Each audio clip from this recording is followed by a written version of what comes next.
gusta ser un poquito bromista con los jóvenes de vez en cuando.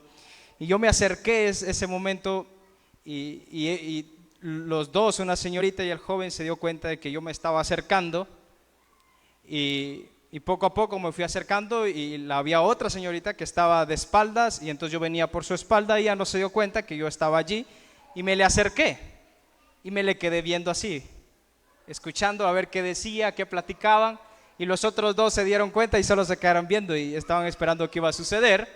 Pero yo me le quedé viendo y como que ella sintió y la otra persona que estaba enfrente le avisó y hubo todo eso y se dio cuenta que yo estaba allí y volteó a verme y pega una gran cara de asustada y yo le digo, ¿tan fea es mi cara que te asustas? Le digo. Y fue buena la broma, pero mientras estaba preparando el sermón, el tema de hoy, se vino a mi mente esa escena en la que la señorita se espantó al saber de que yo estaba allí y me puse a pensar en que de pronto la vida cristiana o el ser humano ignora tanto la existencia de Dios, que Dios nos está viendo todos los días, a cada segundo. Entonces, porque Él es un Dios omnipresente, porque Él está en todo lugar. Y me vino esa escena y yo dije, wow, yo creo que ese debería ser mi reacción al escuchar de que Dios es un Dios omnipresente, de que está presente en todo lugar. Debería de asustarme como lo hizo esta señorita. Yo creo que esa debería ser nuestra reacción. Es por eso que hoy me gustaría hablar del tema viviendo ante la existencia de Dios. Repito, viviendo ante la existencia de Dios. Hace creo que un mes aproximadamente estuve hablando con ustedes acerca de vivamos en la palabra de Dios. Y el año pasado, si ustedes se recuerdan, conjuntamente con el pastor Joel, estuvimos hablando de las doctrinas bíblicas, ¿se recuerdan? Hablamos de la doctrina del Padre, hablamos de la doctrina de la Biblia, del Espíritu Santo, de Cristo. Y parece que en ese momento fue cargado de contenido, de teología, pero en esta etapa el Señor me ha llevado a mi corazón a hacer algo con nosotros, y es de que ese conocimiento bíblico, cómo debe lucir esa vida, o ese conocimiento bíblico, cómo debe de lucir o cómo debe de vivirse en nuestra vida diaria. Entonces, lo que estamos haciendo hace como un mes, como dije, porque no me recuerdo exactamente, se recuerdan de que estuve hablando acerca del tema de vivamos en la palabra de Dios. Y la idea de ese sermón era explicar la inspiración de la palabra de Dios y de la necesidad que nosotros teníamos de estar en la palabra de Dios. Y hoy vamos a hablar de que viviendo ante la existencia de Dios, porque Dios existe. Quizás muchas personas niegan su existencia, pero cómo las personas, aunque no creyentes y creyentes, cómo debe de ser la vida o la reacción de nuestro corazón, de nuestra mente, de nuestras emociones ante la existencia de Dios. Así que vamos a hablar de esto. La verdad, hermanos, es de que Dios es infinito en su ser y en perfección. Él es invisible, Él no tiene cuerpo, no tiene partes o pasiones, porque Él es espíritu. Es inmutable, Él no cambia. Es inmenso, no tiene fin, es eterno. Y excede, y esto es lo que a mí me encanta, excede a la comprensión humana. Sinceramente, yo nunca podré comprender a Dios, porque Dios es incomprensible, es completamente libre y absoluto. Pero algo muy asombroso de este Dios que existe y en el cual nosotros de alguna manera creemos, Él trabaja en todo conforme al consejo de su propia voluntad justa, y lo hace para su propia gloria. Solo Él se basta a sí mismo, en sí mismo y para sí mismo. Él no necesita de nadie. Él es Dios. Si Él llegara a necesitar de alguien, entonces dejaría de ser Dios. Porque el hecho de que es Dios significa de que Él no necesita a nadie para poder ser feliz y para poder vivir. Ese es Dios. De manera que Él merece toda la adoración, todo el servicio, toda la obediencia. Él merece todo eso. Y también la demanda que sus ángeles, que los seres humanos y todas las demás criaturas lo hagan. Pero hay algo muy interesante en este Dios que hemos tratado de la verdad que sí, tratado de describir un poquito. Es de que en la unidad de esta deidad de la que nosotros hablamos hay tres personas, pero de una sustancia. Hay tres personas, pero de la misma sustancia, con el mismo poder y con la misma eternidad. ¿Quiénes son? Dios el Padre, Dios el Hijo y Dios el Espíritu Santo. Y nosotros a través de la Biblia vemos la existencia de Dios el Padre, la existencia de Dios el Hijo y la existencia del Espíritu Santo. La Biblia de manera constante nos la repite. Por ejemplo, la existencia del Padre en Génesis capítulo 17 verso 1 dice: yo soy el Dios Todopoderoso. Éxodo capítulo 3 verso 14 dice: y respondió Dios a Moisés: yo soy el que soy. Y dijo: así dirás a los hijos de Israel: yo soy, me envió a vosotros. Yo soy el que existe por sí mismo, el que no tiene necesidad de nadie. Daniel 4:25, el contexto es de que Dios está disciplinando a Nabucodonosor porque ha sido orgulloso, y entonces dice: hasta que conozcas que el Altísimo, es decir, Dios, el Altísimo, tiene dominio en el reino de los hombres y lo da a quien Él quiere. Ese es Dios. Malaquías 3:6 dice: porque yo Jehová no cambio. Por esto, hijos de Jacob, no habéis sido consumidos. Es porque Dios es grande en misericordia.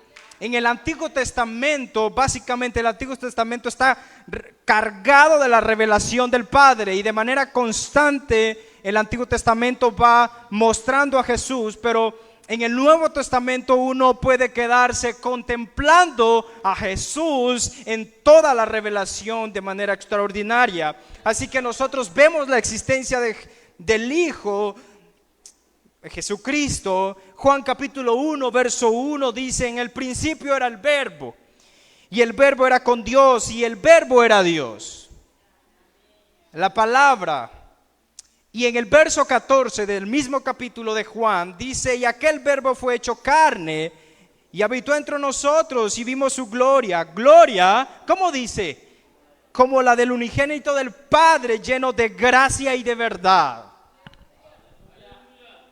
Y el verso 18 es asombroso. Dice: a Dios nadie le vio jamás.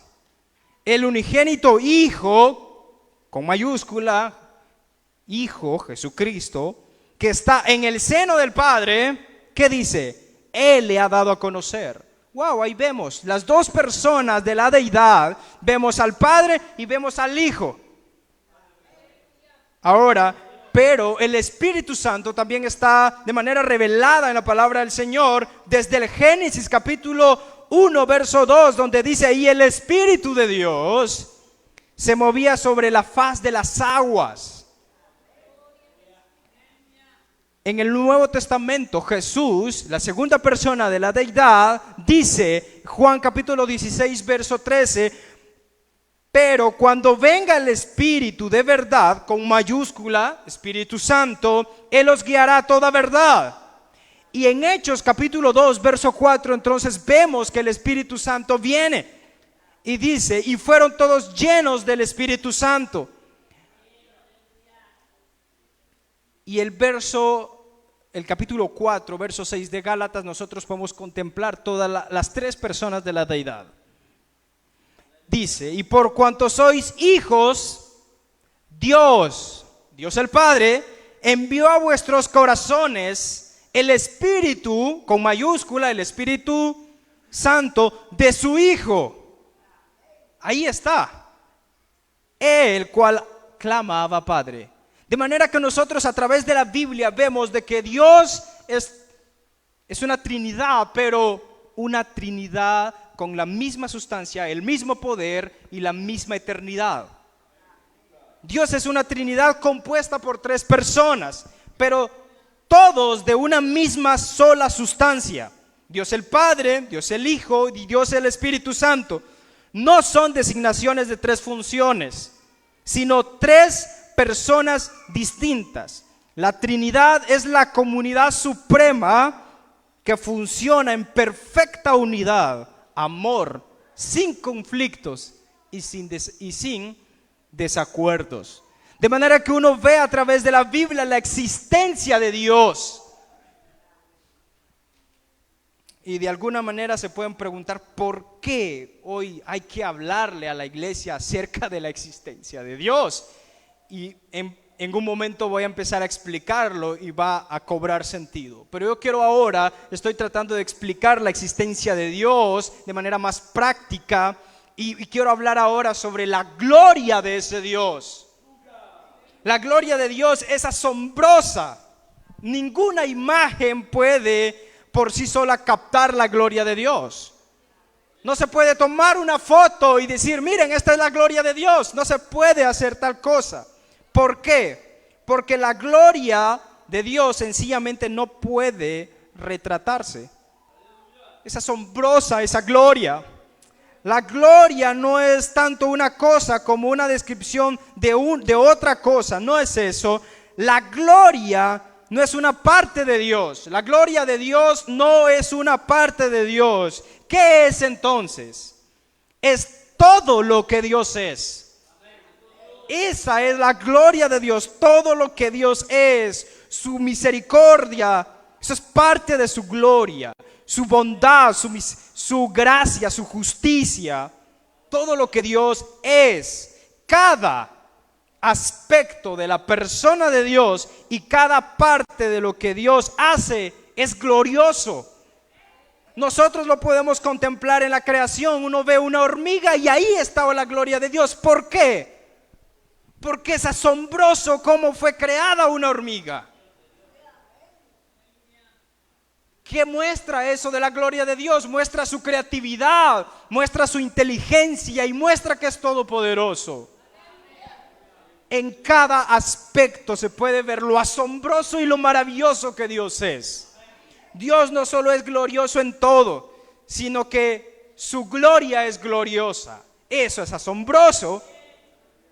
Ahora, cuando la Biblia entonces habla de la gloria de Dios, ¿a qué se está refiriendo?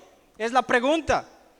La gloria de Dios es la grandeza, la belleza y la perfección de todo lo que Él es. No hay nadie como Él. No tiene ningún par, ni se le puede comparar a nadie. No existe nadie como Él. De manera que la gloria de Dios es asombrosa. Eso es lo que nosotros deberíamos de cantar.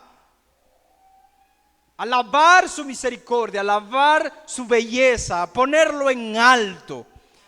De manera que Dios existe y la gloria de Dios es, como dije, es maravillosa, es extraordinaria, porque uno la puede ver en todo. Aún dice que la tierra está llena de su gloria, llena de su belleza. ¿De la belleza de quién? De Dios.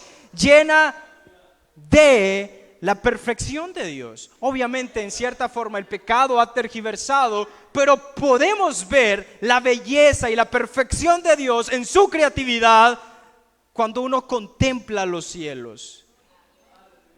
El mismo Salmo dice: los cielos cuentan la gloria de Dios. Es asombroso porque muestran lo que Dios es y hace. Ahora, de alguna forma nosotros debemos de vivir conscientes de la existencia de ese Dios que creó todo lo que existe. Debemos de vivir conscientes de eso. Lo más sublime que puede contemplar nuestra mente es su existencia. Hoy en la mañana me quedé por un momento, después de desayunar, me quedé viendo por una ventana Y me quedé viendo, ¿cómo es que los árboles son de color verde? Wow, aún las hojas de los árboles muestran eso. Me di cuenta que los árboles que están ahí por la casa del pastor Joel, hace unos meses atrás estaban amarillas, estaban secas, pero hoy que ha caído la lluvia se ven verdes. Si tan solo uno abre su mente para contemplar, hermanos, Dios existe y es extraordinario. Ahora nosotros, la pregunta es, ¿cómo debe de nosotros de vivir ante la existencia de Dios? Bueno, como dije, lo más sublime que nosotros podemos hacer es contemplar con nuestra mente su existencia. Él nos ha dejado una serie de testigos que dicen, miren, miren, miren y miren que Dios existe. Ahora, mire, no existe un lugar donde la existencia de Dios no afecte y determine nuestra manera de vivir. ¿Por qué? Porque si uno es consciente de la existencia de Dios, uno sabe que Dios le ve, uno es consciente y hace conciencia de responsabilidad moral. ¿Saben por qué los ateos o los gnósticos dicen Dios no existe? Para tener la libertad de hacer lo que ellos quieran. Porque si reconocen de que Dios existe, tienen responsabilidad moral sí o sí. Todo puede ser moldeado de alguna manera por nuestra visión de Dios. Si estamos conscientes de que Dios existe, nuestra vida debería de ser transformada. Pero hay un pero, siempre como dicen algunos hay un pelo en la sopa. Y ahora yo quiero mostrar algunas maneras en que ciertos grupos de personas responden a la existencia de Dios. Ya, cuando nosotros hablamos acerca de cómo las personas responden a la existencia de Dios, por lo general en manera general uno ve a dos grupos que dicen Dios no existe, y uno ve a otro grupo que dice sí, Dios existe, pero al momento de observar y de analizar más estos grupos, uno se encuentra de que hay otros grupos. Entonces vamos a hablar de cada uno de ellos para luego identificar en cuál posiblemente yo estoy. El primer grupo de personas dicen y niegan la existencia de Dios. Ellos dicen no existe Dios, como lo dice el Salmo que nosotros leímos. ¿Qué dice el Salmo 14:1? Dice el necio en su corazón, no hay Dios. Dice que cualquier persona que dice en su corazón no hay Dios es un necio. Y uno se pregunta, ¿por qué? ¿Por qué es un necio? Bueno, Romanos capítulo 1 explica por qué es un necio. Y la respuesta es de que Dios ha dejado en toda la creación evidencias, hechos visibles y palpables de su existencia. Y en Romanos capítulo 1, Pablo dice, ellos contemplaron la creación de Dios. Dios les dio testimonio de la existencia de Él ante toda la creación, pero ellos después de contemplarlo le dieron la espalda, ni siquiera le dieron gracias. Ahí el primer grupo. Este es el primer grupo que dice, es que Dios no existe, aún viendo toda la evidencia de la existencia de Dios. Ellos dicen no. Ellos rechazan a Dios. Yo espero que no exista ninguno de nosotros en este grupo. Pero hay otro segundo grupo. El segundo grupo dice, sí existe Dios. La verdad es de que sí existe, pero este grupo no está interesado en conocerlo. y su creencia del Dios que dicen creer no cambia en nada sus vidas. Este grupo dice, sí existe Dios, y la verdad es de que tristemente hay millones y millones de personas en este grupo. En realidad dice que creen en Dios, pero el concepto que tienen de Dios no es nada bíblico. No habla, o el Dios que supuestamente creen no es el Dios de la Biblia. De alguna manera estas personas no tienen y no han tenido un encuentro con Dios. Solamente es una creencia nada más. Y esto de este grupo aparecen muchas personas en la calle. Cuando uno le pregunta, ¿tú crees en Dios? Sí, yo creo en Dios. ¿Quién es Dios para ti? Aquel colochito, aquel canchito, aquel que sale ahí en la tele. Pero solo es una creencia vana. No se interesan en conocerlo, peor aún no lo aman, no se han arrepentido de sus pecados. Sí reconocen que existe un Dios, pero no quieren conocerlo. Ahora, existe otro grupo.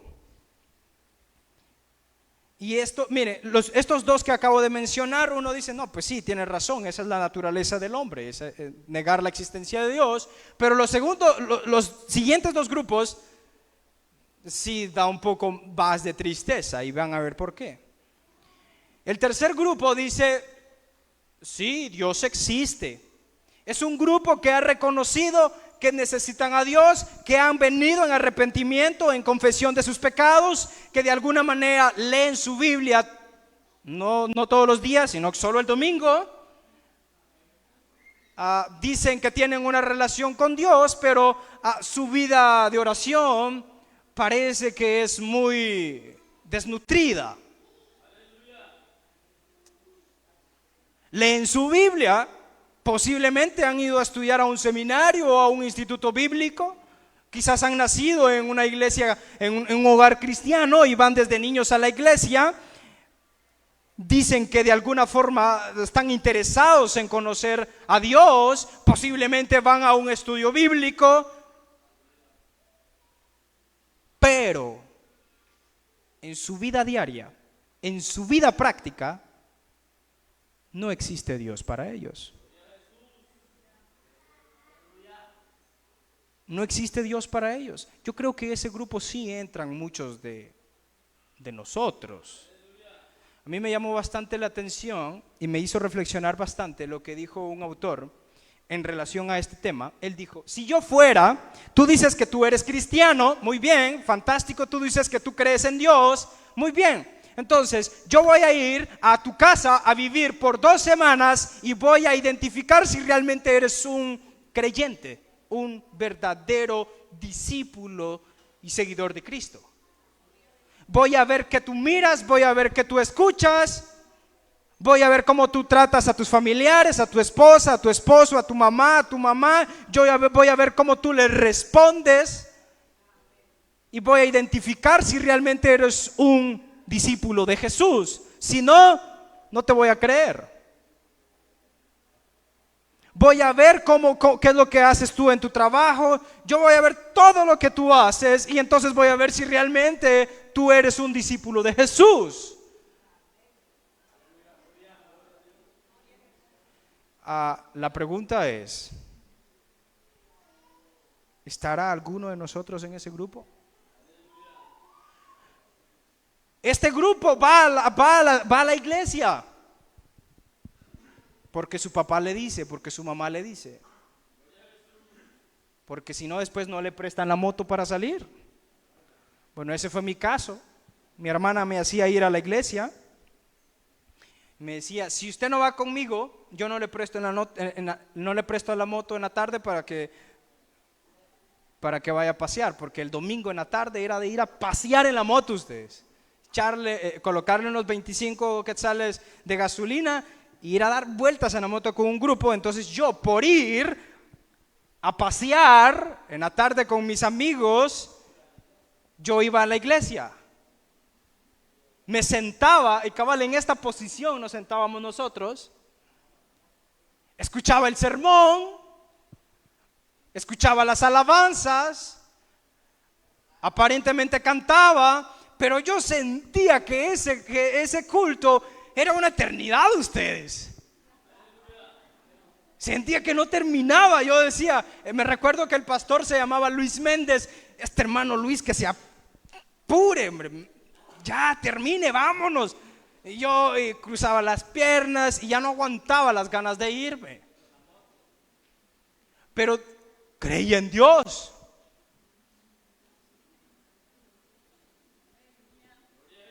¿Será que realmente para mí existía Dios? No. Mi vida no era transformada, no había sido transformada hasta el año siguiente. Después de eso, el Señor hizo ese cambio que solamente Dios puede hacer. Después él era el pastor de la iglesia, me sentaba en la misma posición ya con mi hermana. Ahora mi hermana ya no era la que se levantaba, Cristian, vamos. Ahora le decía, mire, ya es hora, ya es hora, vamos, alístense, vámonos. Yo los voy a llevar, les decía, vámonos, hay que llegar antes, les decía yo. Después de que ellos me jalaban, y cuando yo llegaba entonces al culto, cuando terminaba de predicar el hermano, ¿tan rápido? No, hombre, más, hermano Luis. Y en mi corazón, obviamente no lo expresaba, pero en mi corazón yo quería seguir escuchando la palabra. ¿Pero por qué? Porque realmente cuando hay una transformación del evangelio en la vida de la persona, de alguna forma eso sucede. Entonces, ¿por qué les estoy contando esto? Porque posiblemente muchos de nosotros decimos, Dios existe, pero no lo conocemos. Vamos a la iglesia, pero no nos interesa. Ahora, la pregunta es curiosa que voy a mencionar en un momento, pero antes permítanme hablar del último grupo. Hay otro grupo que este grupo sí ama a Dios y lo ama con todo su corazón. Le escudriña la palabra de Dios, se alimenta de ella, tiene una vida de oración que si no ora se muere por dentro por no alabar al Señor. Lo adora, conoce a Dios y está de manera constante queriendo conocerlo, amarlo con toda su mente, con todo su corazón, con todas sus fuerzas. Y este sí practica, dense cuenta, este sí practica lo que ha aprendido. Esa es la gran diferencia. Practica lo que escucha. Tiene una relación tan profunda con Dios de que practica lo que dice y lo que escucha. Ahora, la pregunta es, ¿en qué grupo estamos nosotros? ¿En qué grupo estoy yo? ¿En qué grupo está usted? ¿En qué grupo estamos nosotros? Pregúntese, obviamente no se va a poner de pie a decirme, mire, yo estoy aquí, ¿va? No creo que lo haga, pero dentro de su corazón medite, piense, ¿en cuál grupo estoy yo? ¿En el que niegan rotundamente la existencia de Dios? ¿O en el grupo que sí creo en Dios, pero no me interesa, no lo conozco, no sé quién es? O en el grupo, en el grupo que cree en Dios, de que va a la iglesia los domingos, que ora de aquí al mes, de aquí a 8 días, que lee su Biblia cuando me acuerdo, como cuando papá o mamá me dice, o cuando mi hija o mi hijo me dice que lea la Biblia, porque existen esos casos. O en el grupo que realmente ama a Dios y que se desvive, que ama a Dios con todo su corazón, que ha creído en Jesucristo, que se ha arrepentido de sus pecados, que le ama y que le adora y que le sirve. ¿En cuál grupo estamos nosotros? Estas personas de las que estamos hablando, estos grupos, de esa manera responden ante la existencia de Dios, pero nosotros, ¿cómo respondemos o reaccionamos ante la existencia de Dios? ¿Cómo yo lo hago? Bueno, voy a hablar ahora de la respuesta en la que nosotros deberíamos de responder, de reaccionar ante la existencia de Dios. De manera que la respuesta más humilde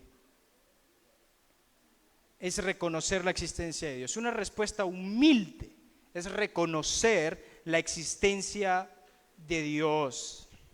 Es una forma extraordinaria. Miren, ¿han leído alguna vez Génesis capítulo 1, verso 1? Ahora sí les voy a decir, levanten la mano, ¿quién no ha leído Génesis capítulo 1, verso 1? ¿No han leído? 3, 4 personas no han leído en el principio creó Dios los cielos. Es el primer versículo que casi todos nos leemos primera vez que iniciamos leyendo Génesis.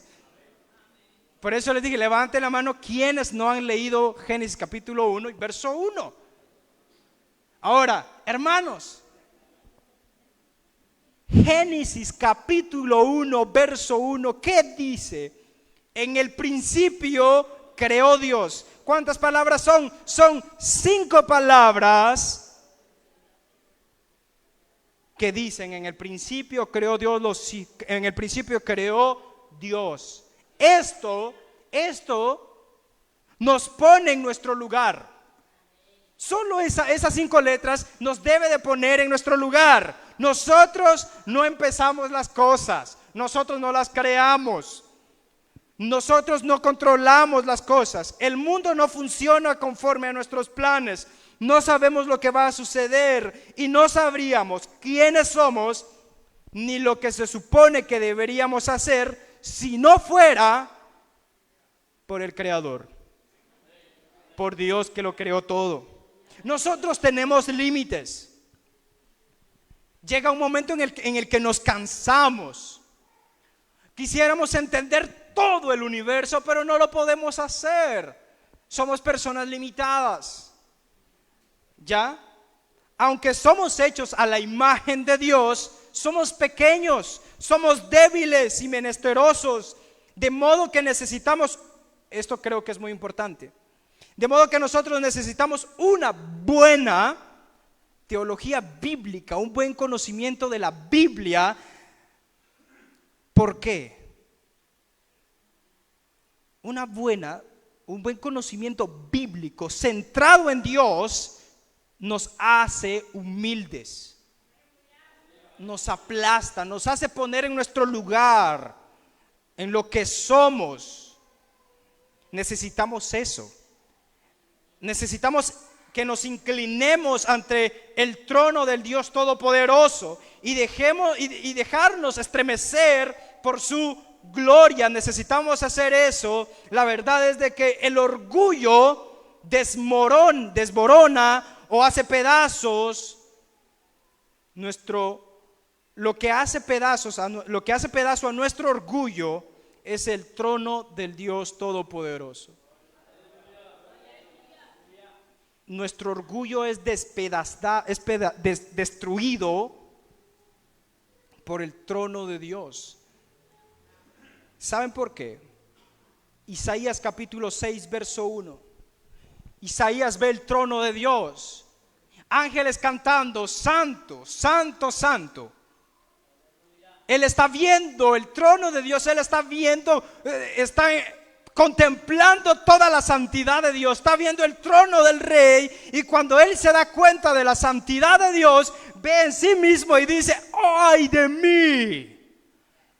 Eso es el lamento, está lamentándose, y él dice que soy de labios inmundos. Hermanos, Isaías se dio cuenta de sí mismo, de lo que era, cuando vio el trono de Dios. Y eso, la santidad de Dios, refleja lo que realmente somos. Y como lo dijo el autor David Tripp, que se los voy a leer, y que él escribió un libro que dice: ¿realmente crees? Así se llama el libro. Y él dijo esto: la santidad de Dios descubre lo impíos que nosotros somos. Al ver la santidad de Dios, que dice que Dios es santo en todos los sentidos, wow, yo proceso esa información en mi mente y digo, y veo mi corazón: estoy quebrado porque no soy santo, porque no soy santo.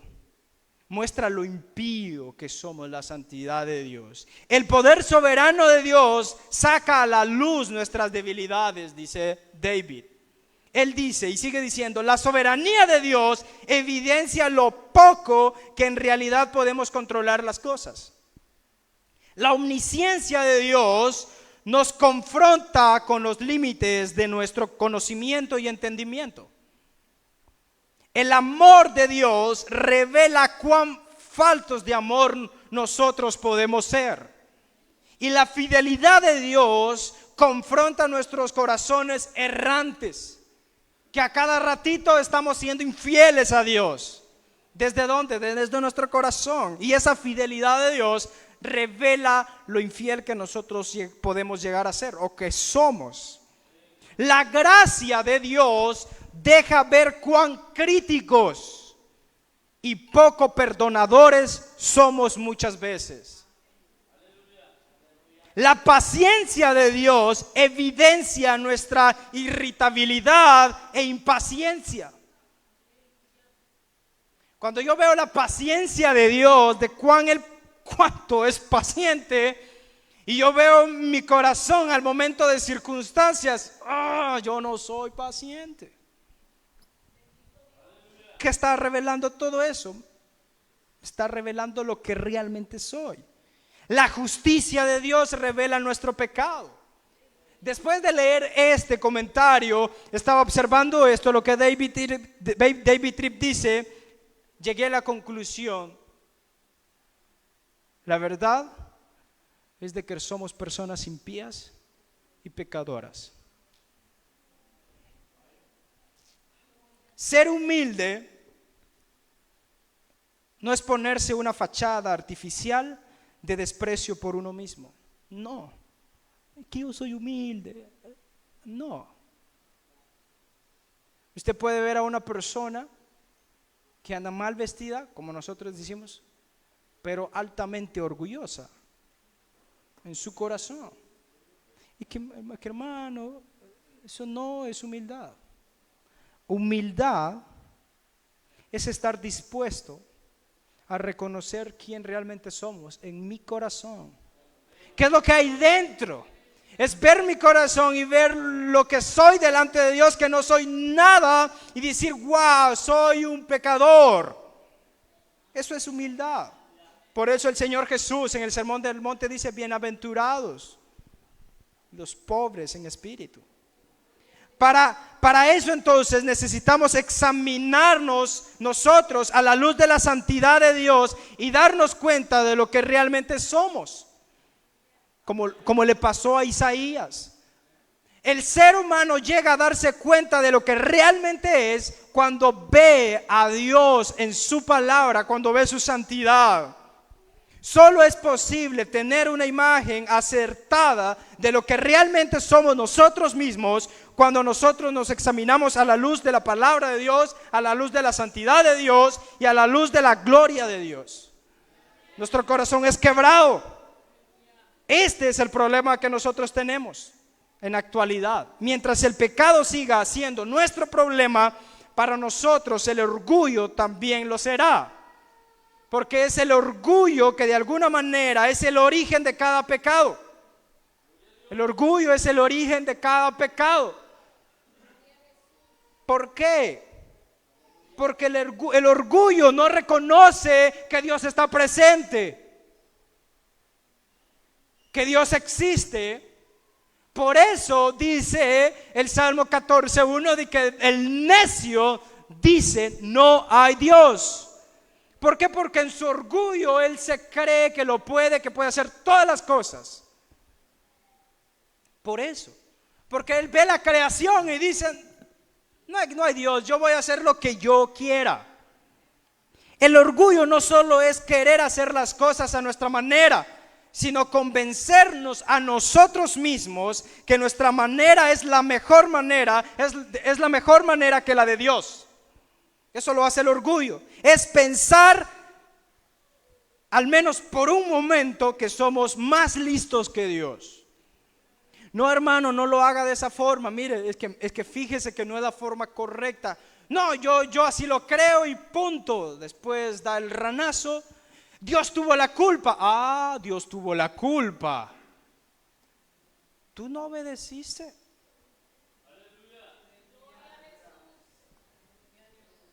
El orgullo es atribuirse el mérito por algo que nunca habríamos logrado por sí solos. Yo lo hice porque yo pude, hermano. No, es tu orgullo que te está haciendo hablar de esa manera. Orgullo es llamarnos a nosotros mismos más justos de lo que realmente somos. Y por ende, ese orgullo no nos hace buscar la ayuda de Dios ni la protección de la gracia de Dios. El orgullo no nos hace sensibles a buscar y reconocer la ayuda de Dios. Cuando está lo contrario al orgullo, la persona está: Señor, ayúdame. Yo les quiero explicar algo. Han habido circunstancias en las que hay una situación complicada para algún hermano, y cuando está la circunstancia difícil, entonces lo vemos aquí. Pero después de eso, él ya no está aquí. La pregunta es: ¿por qué? ¿Por qué? Por un momento fuiste humilde y lo buscaste, pero después surgió el orgullo en tu corazón, en nuestro corazón, y nos olvidamos de manera constante pedirle la ayuda de Dios, pedir su gracia, su protección de manera constante. El orgullo se antepone a nuestro placer o a tu placer antes que a los placeres de Dios. Me recuerdo bien, esta semana me dice un hermano, y me llamó mucha la atención. Y mi hermano, es que a veces uno ve que es uno bonito y pues dice: no, voy a ceder, después me reconcilio. Él acertó. La verdad que dijo en ese momento, yo me quedé toda la tarde pensando en eso y dije: cierto, eso ha pasado en mi corazón. Que se siente bonito lo que se está sintiendo. Hey, lo voy a disfrutar, voy a pecar. Después yo oro con Dios. Wow. ¿Qué hace eso? El orgullo. Porque el orgullo busca el propio placer, no busca los placeres de Dios. El orgullo es estar tan seguro, incluso de nuestro conocimiento teológico, bíblico, que resiste a la instrucción y al consejo de alguien más. Tengo algunos ejemplos de eso. Yo me recuerdo en un proceso que estábamos hablando de ideas de la Biblia y todo eso, y dice alguien: no, yo no lo veo así, así que yo creo en esto y punto. Y viene otro: no, hablemos, espérate, mira, dialoguemos, veámoslo. No, es que no es así y punto. ¿Qué hace que esto sea así? Es el orgullo. El orgullo exige. El orgullo no espera. El orgullo exige aquello que ni siquiera nosotros mismos estamos dispuestos a dar. Es que mira, hermano, ellos no hacen eso. Es que está exigiendo, mira eso, que no lo hacen. Deberían de hacerlo. ¿Por qué no lo hacen? Tanto tiempo ha pasado y no lo hacen. Ok, ven tú y hazlo. No. Es en serio, ¿qué hace eso? Es tu orgullo. El orgullo, hermanos, canjea constantemente el llamado a obedecer los mandamientos de Dios. ¿Por qué? Por aquello instantáneo, aquello que es placentero por un momentito. Me olvido de los mandamientos de Dios por quedarme en aquello que es placentero, aquello que me da placer, aquello que dice: no, hay que disfrutar la vida. Eso es grave. La persona orgullosa ansía ser reconocida, vista, recibir reconocimiento y atención. Eso lo hace un corazón orgulloso. El orgullo nos lleva a usar a las personas a quienes nosotros estamos llamados a servir. Una persona orgullosa se aferra a las ofensas y encuentra razones para no perdonar. No, es que yo siento aquí, yo no lo puedo perdonar. No. ¿Qué lo hace? Su orgullo. No, es que me lo dijo, yo la escuché a usted. Y hasta dramáticos o dramáticas salen. ¿Qué lo hace? Su orgullo. Y en ese momento Dios no existe. En ese momento no hay Dios. ¿Pensaron en Dios en ese momentito? Cuando les pasó algo parecido o nos pasó algo parecido. Nos olvidamos de Dios. ¿Ya? Es nuestro orgullo quien hace eso. No, es que me lo dijo de esta manera. Luego me lo recordó, hermano. Y en serio, ¿puede la persona buscar razones para no perdonar? ¿Cuál? ¿Qué lo hace? Un corazón orgulloso. Dado que una persona orgullosa considera que está bien, que él se encuentra bien, no tiene entonces por costumbre clamar a Dios cada día para buscar, recibir la gracia rescatadora. Oh, yo estoy bien, todo bien, todo tranquilo, así que yo no necesito buscar a Dios, yo no necesito venir al culto, todo bien. Pero ¿qué lo hace? Es el orgullo. La verdad, hermanos, que el orgullo nunca producirá una buena cosecha. Jamás lo va a hacer. Dios, ¿qué dice acerca de esto? Que Él mira de lejos, ¿a quién? Al altivo y orgulloso. Lo que está pasando en el mundo actual es la cosecha de ¿qué? De corazones orgullosos que no se quieren humillar ante la existencia, la soberanía de Dios. Ahora la pregunta, si nosotros con esto que he venido diciendo hemos identificado que somos personas orgullosas, déjenme decirle que después de hacer esto, mi conclusión fue: Cristian, sos un orgulloso. Y me hablé a sí mismo y dije: soy orgulloso. Soy orgulloso, Señor. Ahora, cuando uno se da cuenta de lo que realmente es, creo que eso nos debe de llevar o nos debe de quebrantar a ser humildes. Yo en su momento dije: no soy humilde. No lo soy. Creo que el Señor debe de trabajar más y más y más y quebrarme más. Ahora, es la humildad la que nos acerca a Dios. Si nosotros no tenemos corazones humildes, no nos vamos a acercar a Dios. Vamos a ir a jalar al hermano, lo vamos a ir a visitar cuantas veces sean posibles, aún siendo él ya cristiano, supuestamente. Lo vamos a aconsejar, mira lo otro, le vamos a presentar el evangelio hasta que el Espíritu de Dios haga la obra en su corazón. Entonces va a suceder. Pero una persona que ya se convirtió, que nació de nuevo, pero su orgullo lo está controlando, déjenme decirles de que lo que necesita esta persona, este hermano, es ser quebrado por parte de Dios para que empiece a acercarse a Dios como debe de ser. Es la humildad la que nos lleva a reconocer y confesar nuestros pecados. Es la humildad la que nos mueve a amar la ley de Dios. Es la humildad la que nos hace ser pacientes y perdonadores. Es la humildad la que incorpora la comunión con Dios a nuestras ocupaciones diarias. Es la humildad la que nos envía como representantes a la santa misión que Dios nos ha dado. ¿Cuál? Ir y hacer discípulos. Yo voy a obedecer a ese llamado. ¿Y qué lo hace? Lo hace la humildad. A mí me llama bastante la atención la vida de dos amigos. No son mis amigos, uno es mi primo. No los considero amigos porque son conocidos, son hermanos, pero no tenemos la profunda confianza, pero son conocidos.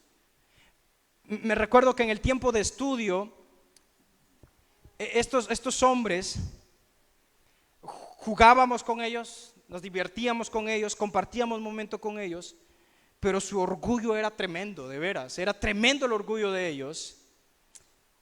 Pero me asombra cómo Dios trabaja en el corazón de las personas, que actualmente estos dos hombres están en Macedonia sirviendo como misioneros. Yo digo, wow, Señor, ¿cómo haces tú eso? ¿Cómo haces tú eso? Es asombroso. Hermanos, es la humildad la que nos hace agentes de la justicia y la misericordia de Dios.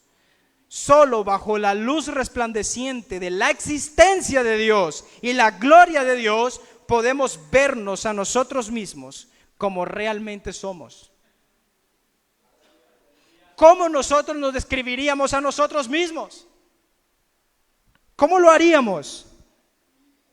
Reconocer la existencia de Dios y su asombrosa gloria nos hace humildes, hermanos, y nos lleva a implorar su gracia perdonadora y transformadora y liberadora. Solo cuando hacemos eso, si en caso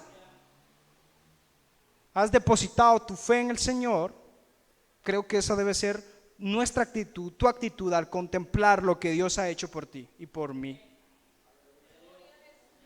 Permítanme concluir. ¿Cómo yo respondo ante esa existencia soberana? Ante esa existencia extraordinaria de Dios. ¿Cómo mi corazón responde?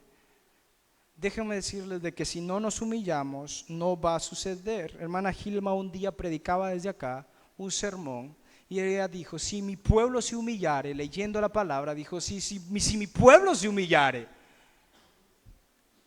A eso se refería el Señor. Hacer esto, reconocer lo que realmente somos. A las personas le preguntamos, ¿se considera usted buena persona? Sí. ¿Soy buena persona? ¿En serio? Sí, soy buena persona. Algunas personas dicen que sí. Bueno, ¿qué les parece si hacemos una evaluación como la que hemos hecho hoy? ¿Habrá alguien de aquí que se considera buena persona? Hermanos, necesitamos la gracia de Dios.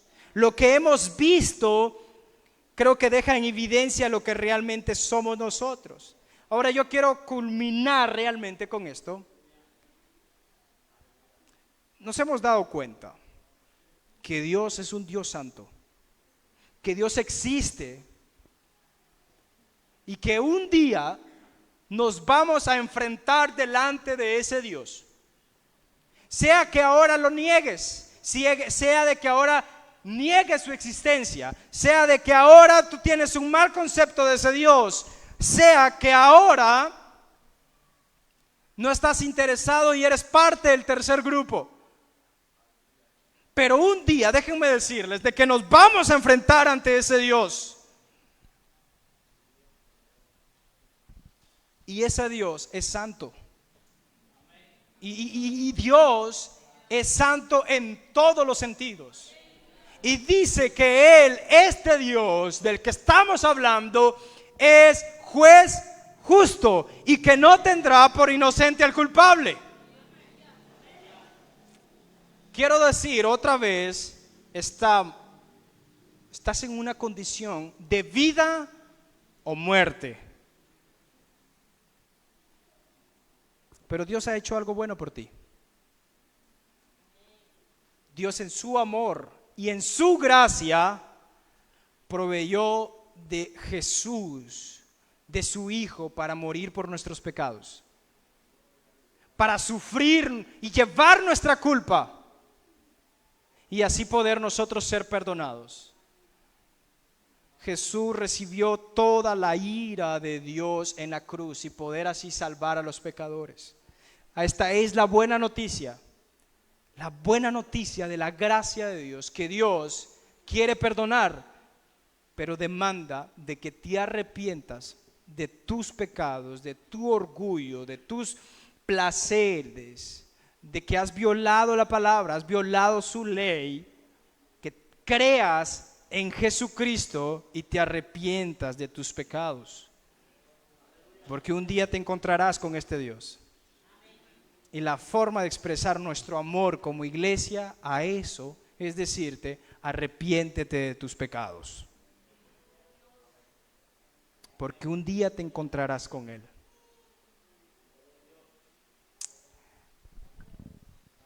Ora por eso. Habla con Dios de eso. Me gustaría que nos pusiéramos de pie y oráramos al Señor. Oráramos al Señor por esto. Si el Señor te ha llevado a convencimiento de tu pecado, que la verdad es de que si podemos ser jóvenes, señoritas, o cualquier hermano que se ha sentido conmovido por el Espíritu Santo, ore al Señor ahí donde está y clame por su perdón, clame por su gracia, por su misericordia, y estoy seguro que el Señor será rico en misericordia y en perdonar. Oremos. Padre, que estás en tu trono de gloria, hoy estamos acá delante de ti como realmente somos, inmerecedores de tan grande gracia, tan grande bondad, y que nosotros, Señor, nuestro orgullo se antepone delante de ti para no obedecerte. Señor, queremos rogar hoy para que tú, a nosotros como iglesia, el buen pastor, que pertenecemos a tu iglesia, a tu cuerpo, hoy queremos orar, Señor, por humildad. Haznos humildes. Señala nuestro pecado, señala nuestro orgullo. Somos orgullosos y necesitamos humildad. Provee de esto para nosotros, Señor. Trabaja en nosotros. Y con el poder de tu Santo Espíritu, transfórmanos. Purifícanos todos los días. Danos hambre por tu palabra, por estar en ella y vivir una vida de comunión contigo. Transfórmanos, Señor, cada día.